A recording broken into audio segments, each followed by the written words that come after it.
This is Col de Braus, which is another cool climb just inland of Monaco.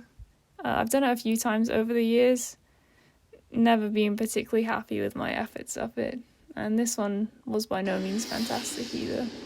It averages 6.5% for just under 10k, so that's about, well, a little less than 700 meters elevation. You can climb it from either La Escarène or Sospel. This is the better known ascent from La Escarène. It's also more pleasant to ride in the winter as it gets a lot of sun, whereas the descent into Sospel can be pretty chilly. Kind of like Madone, I always struggle with the start of this climb, and it's not particularly obvious where the climb actually starts as it kind of slowly ramps up. I rode it in the morning as I had to be back by 10. I'm not sure if it's because I kind of got used to doing a lot of my rides at lunch, but I find it kind of hard to do efforts in the morning these days. Like, I have to get up about 5 hours before my body seems to want to work. Definitely felt a little bit stiff and sluggish during this. So I was just coming around this bend and I saw the car that had just passed me kind of stopped in the middle of the road. I thought maybe there was roadworks or something going on, but it turned out it was a dog just chilling in the middle of the road. I slowed down and went to pass it, but of course it walked out right in front of me. This is also one of the flatter parts of the climb, so I was kind of just picking up speed and had to brake quite a lot. Pretty irrelevant in the scheme of things, but it was just a bit of an annoying start.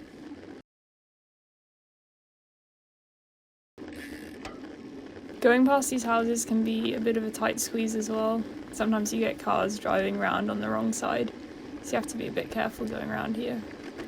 And I don't know what it is, but I turn into an absolute rage machine when things get in the way during efforts. It's obviously ridiculous. It's probably just a combination of being focused and in pain makes me get absolutely furious at anything that gets in the way.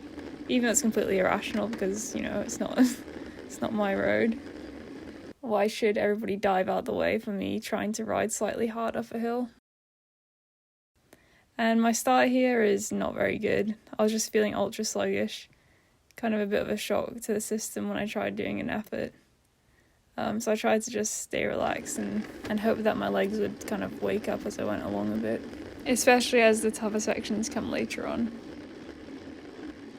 On some of these early bends, there's some ruts in the middle of them, so you have to be a bit careful not to hit them at a bad angle. There's also these maintenance vehicles that were, I think, picking up rocks that were falling.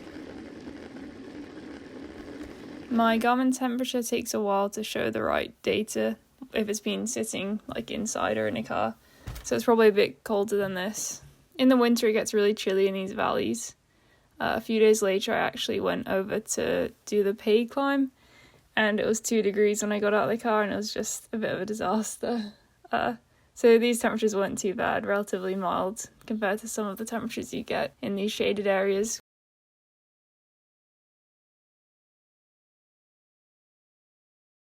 I'm back in the UK now, but I rode this last week, and it already feels like a lifetime ago. Kind of hard to imagine that I was riding at mountains every day. Oh well. I actually came out here a few days earlier, on Friday, and the forecast was looking okay, but I got out of the car, it's pretty good temperature, and then about 5 minutes into the effort it just started chucking it down. Really windy, got very cold, went from I think 14 degrees to 5 degrees within the span of 10 minutes. It was actually the day that they cancelled the Paris-Nice stage due to high wind, so at least it wasn't just me with a disappointing day. The wind is also a bit weird in this area. You can't really rely on the forecast too much. It gets a bit funneled around, so even if you think you're going to have a nice tailwind, you probably won't. And even then, you do switch directions quite a lot. You kind of weave in and out. It's probably ideal to just have fairly low wind if you're going for a good time up here. The wind was actually forecast to be pretty strong on this day, but it turned out to be a relatively still morning. And once I got into this sunny patch and the temperatures started to rise, it became just a pretty enjoyable ride. My legs started to feel better as I went along. I've been having a lot of glute stiffness, but I just tried to stand up every now and then, keep the pressure on. So the very picturesque switchback section actually comes quite near the top, only about 2 to 3 kilometers to go. And it actually kind of feels like the easiest part of the climb to ride, at least in the dry. I'm not sure if that's just because of the mental stimulation of having something to focus on. Probably it's just that. When I was coming up here on wet roads, the turns were just not fun at all. You have to kind of brake to go around a few of them because they're quite sharp. And couple that with wet, greasy roads, it's just not very fun.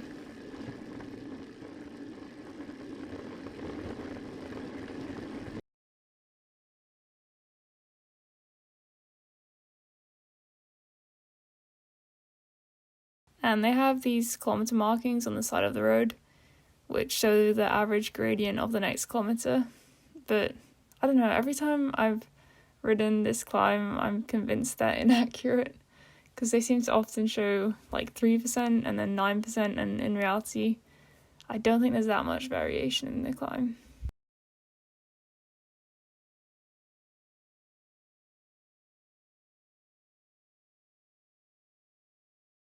And then the steepest section of the whole climb comes here, pretty close to the top. It's kind of a bit deceiving because it doesn't look that steep, but you lose momentum super quickly. And this was the one time I went out of my big ring. The previous time I did it, in the terrible conditions, I stayed in my big ring the whole way, and I was going about 45 RPM just because my hands were too cold and I was too lazy to change out of it. This time was a lot more pleasant, and it's about 10% in sections here, so it's a reasonable gradient, but it's not too long, so once you get over it, you can pick up momentum again quite quickly.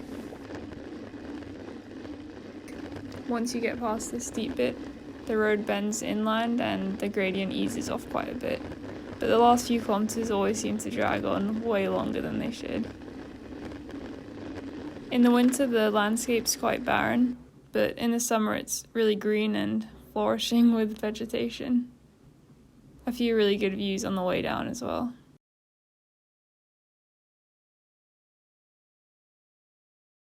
I think the 2024 Tour de France actually comes up here as well, so they'll probably tackle it in about 2/3 of the time I did.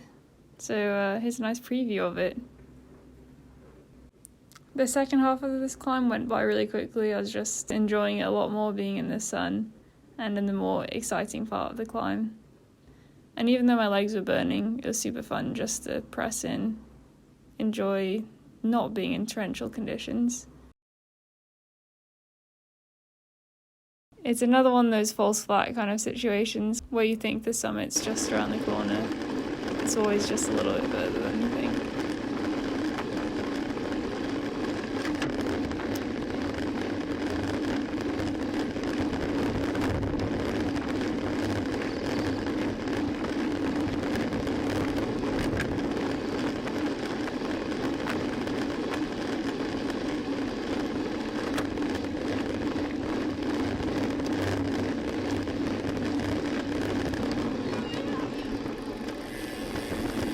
And yeah, that's it. So this effort was just under 29 minutes, average power of 255 watts, which is not that good, but I was happy with it. It felt like the best I could do at the time, and it was actually really fun. Didn't have time to hang around descending because I had to get back, but it's quite a fun descent in the summer. There's also a really nice boulangerie in L'Esqueren. Has some very nice croquettes if you're ever in the area.